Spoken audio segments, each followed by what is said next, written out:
obviously both colourblind. I'm Tim Weller. I'm currently heading up the quality assurance team in Norfolk County Council. I've got 15 minutes to do about 4 or 5 slides, so I'm going to race through them, and I'll take questions at the end. So, for colleagues in the room that I met whenever I was last addressing this meeting, I can't even remember when it was. March. When would it have been, Christine? March.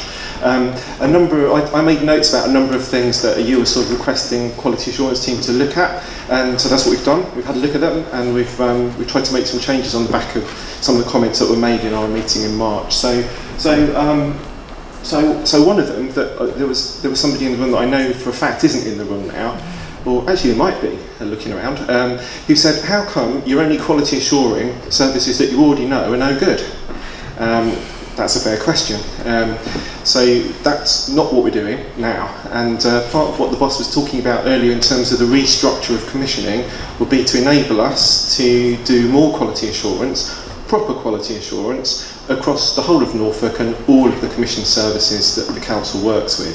So up until about April of this year, we were working almost exclusively with providers rated inadequate and requires improvement after their CQC inspections, and we've done some considerable amount of work with those providers to improve them, for them to improve, and or to say to them, actually, you're not in a position where you can improve, and we're waving goodbye to you. And so we've taken out some of those providers as well, and some of those where it was voiced in this meeting previously, how come you are working, how come you are commissioning with providers that aren't delivering and haven't delivered high quality services for a long time. So we're starting to work at addressing that as well as the improvement agenda.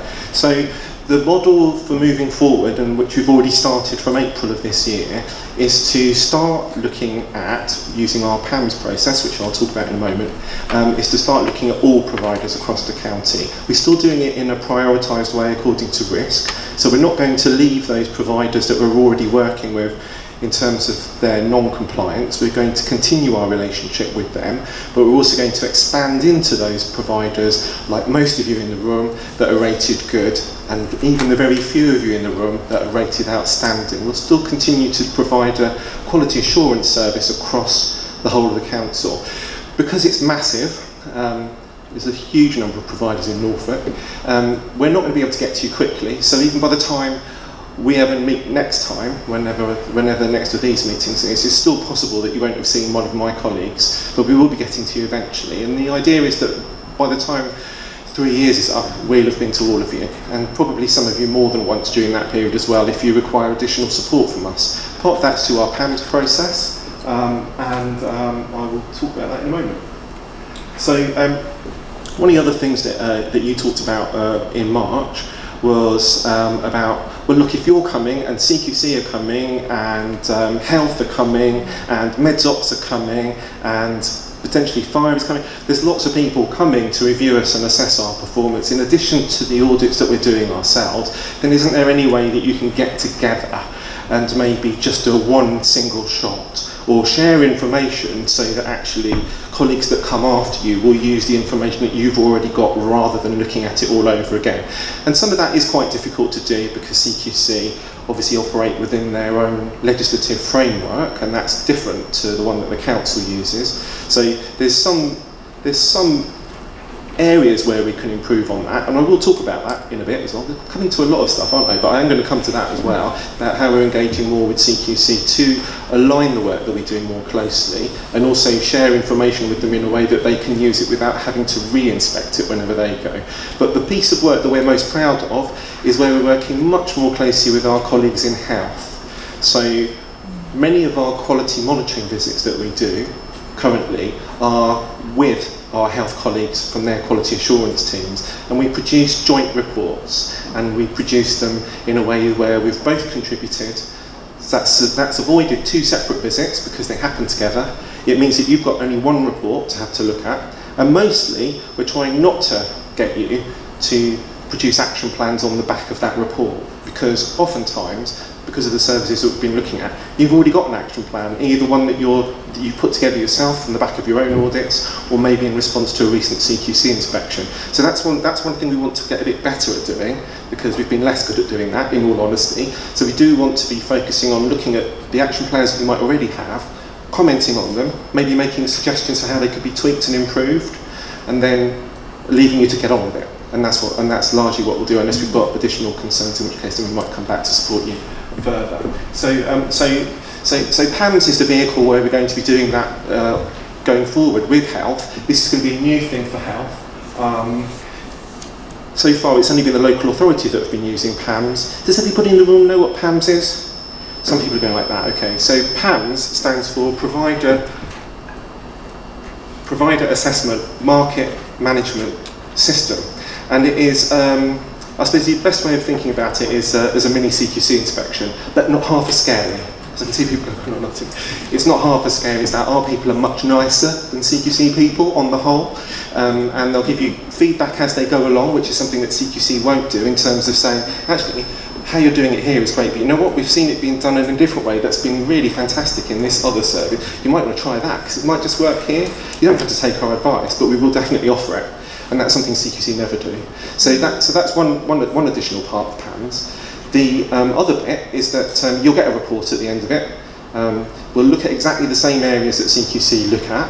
We won't take as long as CQC in many instances. We've commuted that process. We won't look at this. We won't look at a huge range of documents in the way that CQC do, but we will take a sample and we will comment and give you some constructive feedback about how they might be improved if that's the case, or we'll say, fantastic, they couldn't be any better, where that's the case as well. And we'll produce a report. The report is published, but it's only published in a really synthetic way, so it only reports on key areas, and there's no real qualitative information in the report that becomes public and goes onto the public website. It is, PAMS is used by all 11 authorities in the east of England now. Norfolk was the last, guess what? But now we're one of the 11, so we're reporting in the same way that the rest of the east of England does. And you can compare and contrast the way that your services around you are rated, not just within Norfolk, but the benefit of that is across the east of England as well, so you can do a comparative piece. So that's pretty much how that works. Guidance. So, I mean, I don't need to waste any time because Walter's very helpfully signposted the guidance, what I wrote and he badged, around medication errors, and it's really good to hear positive feedback about. I've had lots of positive feedback already about that, which has been great. If it's not working for you, then please do contact me, because if it is, you know, a lot of work went into making sure that it was as right as it could be for reporting medication errors. That part of the strategy behind it was to actually reduce the burden in terms of having to report stuff, and also more particularly to align it really closely with your CQC notification requirements. There's no point in having a two-tier system. The CQC one is absolutely fine in terms of what the threshold is for reporting a medication error. So we just wanted to align that in terms of the notification process to, or rather the raising a safeguarding concern about it to Norfolk County Council. So that's that piece of guidance that's already out there. I'm producing another one at the moment, which is on the go, because we've identified that some providers are struggling with recruitment in terms of keeping that compliant with the regulations and Schedule 3 under the Health and Social Care Act, Regulated Activities Regulations 2014.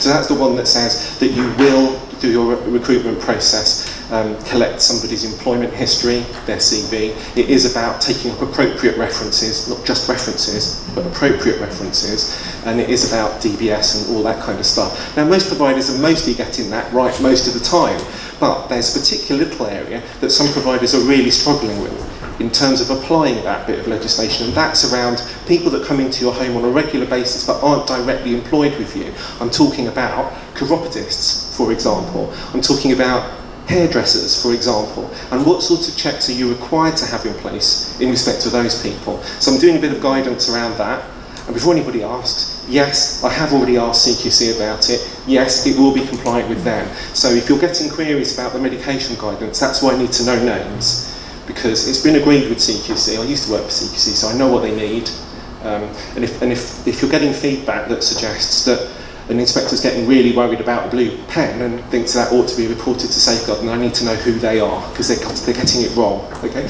So the same applies to any of the guidance that's produced that you'll see coming out in the next couple of weeks.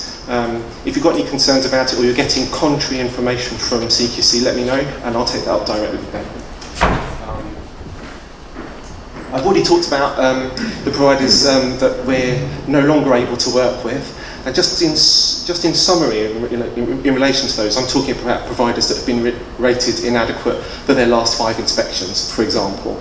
Those providers who've never been compliant since ratings were invented in 2014, for example. So just to summarise those, through the interventions of the council by cancelling contracts, terminating contracts with those providers, since the beginning of this year, we've lost 105 beds in the county. That's a large number of beds to be losing.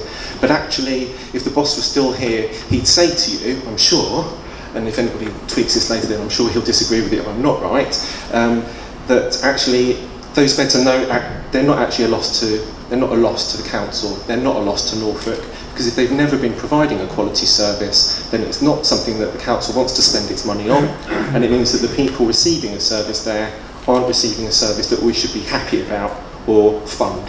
So it's no actual loss, but just to report it in terms of numbers, it's 105 beds that have been lost through the council removing contracts from providers that have not been able to demonstrate compliance and or their capacity to improve. So that's just a summary of that. So we are going to be working more closely with CQC. I'll talk about that in the next slide, I think, or the slide after the next one. James was alluding to a summit. He is inviting CQC to come up to Norfolk to say, how can we work better together to ensure the right outcomes for people and get CQC on board with joining that sort of agenda for improvement rather than just the stick part. We want them to be part of the carrot part as well, and that engagement with CQC later on in the next few months, we hope will be the beginnings of that. That's going to build on some of the work that we've already started to do with CQC around joined up working, about sharing information, about planning our visits so that they're not going to compete with one another, so that we can put our visits in, our PAMS visits, there to support you between CQC inspections and give you a bit of a flavour of where you're at after your most recent CQC inspection. So it's a bit of an external eye on you that's there in a helpful way, and we can help by identifying where there might still be concerns, but also where we can support you or signpost you to where you can get some remedial support to get those matters put right. And there's plenty of it out there, actually, perhaps not always well enough advertised. So a bit of PAMS progress in a few seconds. So I've told you about what PAMS is. Mini CQC inspection is reported. I'm just going to give you some highlights in terms of numbers. So since we started doing PAMS audits and publishing them, we've done, I think whenever I put these slides together last week, we published 67 across the county.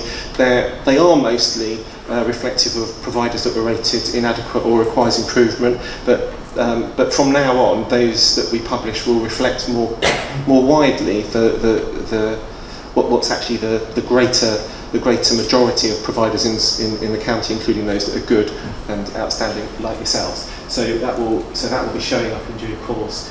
One thing's quite interesting about the way we've done them is that whenever we produce an outcome from a PAMS inspection, so it will be rating, it will give you a rating if you like, and let's just say your rating requires improvement.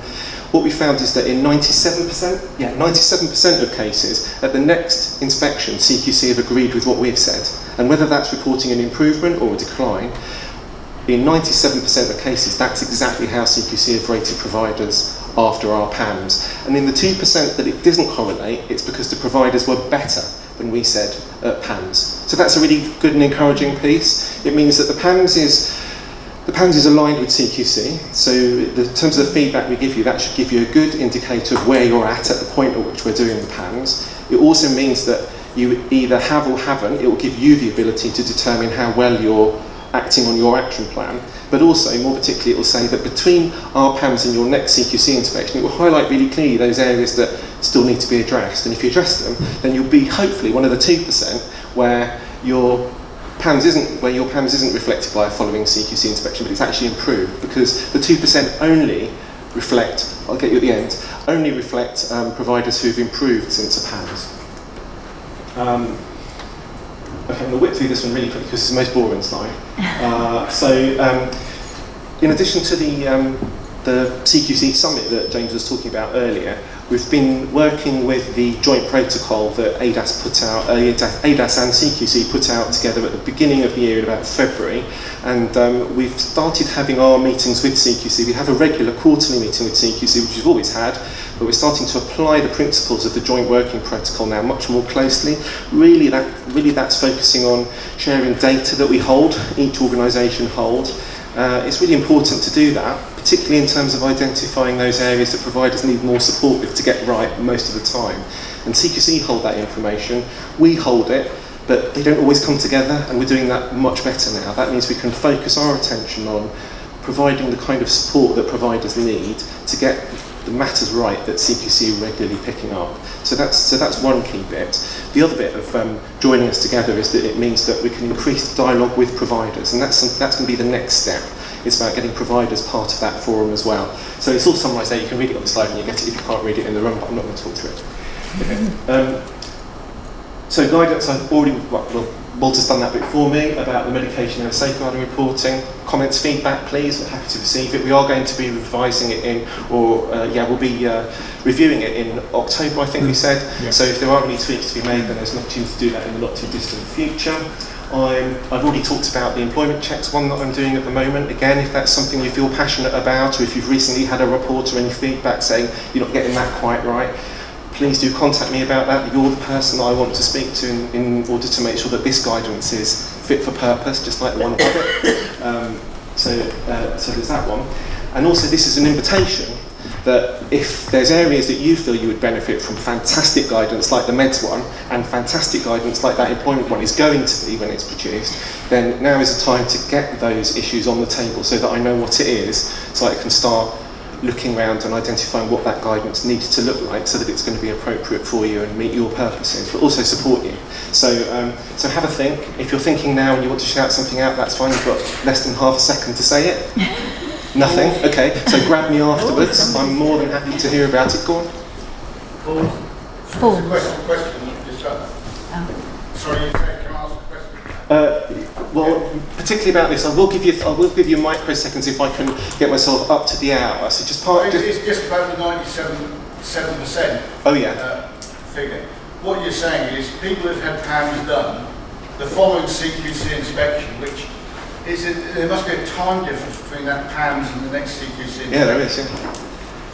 If it's sort of 6 months or 12 months later, then what is the use of PAMs? Because people haven't reacted to it.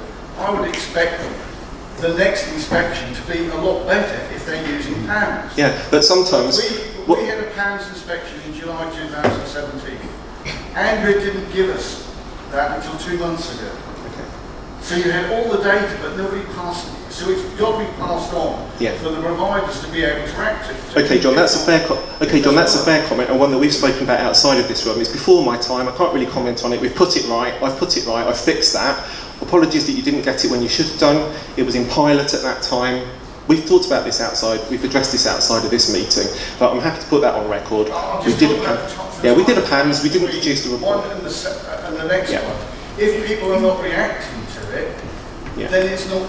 Okay. So the bit you're missing out of that data set is that, let's just say that at the key inspection, the last CQC inspection for a provider, their rated requires improvement. 3 months later, we'll do a PAMS, which is partly to assess how well the providers addressed the matters on their action plan for CQC. And if at that inspection, if at our visit, our PAMS visit, we say that the providers requires improvement at that point, and it very often is an improvement since the last CQC inspection, the next CQC will agree with us that that's the case. So it's not necessarily saying there's been a continuum of sameness. It's often reporting that the provider's improved since the last inspection. The purpose of the PAMS is to take a measure of that, report on it, and produce potentially more work for a provider to do if there's still matters that they've not got right. But nonetheless, if we're reporting improvement, CQC will agree with us that that's what's happened. Or if we're not, then CQC, in majority of cases, also agrees with that. But that doesn't mean that we've not put some support in to help and assist the provider to get to a better position. That's good. It's good to. I just want to say, because nobody can see him, John's actually going, oh, fair enough. Just like that, because you never put that on record. He's going, oh, fair enough then. Okay. I'm not saying, you've now put 3 inspections in, a CQC, a PAMS and a CQC, whereas your stat was about doing a PAMS and then the next CQC. So yeah. Well, I'm talking about the PAMS that we've done following your last CQC, which we've got nothing to do with that bit. Okay. So if anybody's got any ideas for more guidance, happy to hear about it, happy to produce it as well. Walter's already done this. You see, this is the council not working with one another. I didn't know what he was going to say in his slides. He didn't know what I was going to say in mine. He's done that. I'm not going to talk about it. There is something, I didn't mention this actually, in terms of the non-urgent. So when Walter was talking you through the non-urgent route for making those safeguarding alerts, raising safeguarding concerns, to use the right language, it only relates to residential providers. He didn't say that. So that slide does have a value. So if you're not a residential provider, then the sole route to get your safeguarding concern into the council is pick up the phone and call that number. So there is a value to that slide. Supported living review, QA. Do we have any supported living providers in the room? Yes, loads. Okay, so there is a scheme that you will be aware of because you'll have heard through commissioning that there is a big review happening at the moment around reviewing, surprisingly enough, the way that those services are commissioned. And part of that involves a QA component, so that's what my team's involved with. It's quite slow and grudging on our part. The main bit of the commissioning review bit is happening quite quickly because they've just flooded with people with nothing better to do than to do these reviews, so they're doing that bit, which is great. The bit that's a bit slower for us because we're very small and tight and thin on the ground, so we're catching up with them gradually, but we are doing some quality assurance bits that's sitting behind those reviews, and we're on our 3rd at the moment. So the first one was exceptionally good, really well received by the provider. It's something similar to a PAMS audit, and in the future we think it probably will be a PAMS audit. At the moment it's an ADAS old tool style of doing an audit rather. But provider was really constructive and happy to receive that feedback from us about that. If you are a supported living provider, you will be getting one of those in due course as well. I'll put some more information about it. So that you know what to expect as part of it. Again, it's not something to be worried about. It's there to support you, not to take a spit to you. I talked about that already, so I'm not going to say it again. And that means it's the end. And I'm only 5 minutes late, which is only how late I was made by Christian. So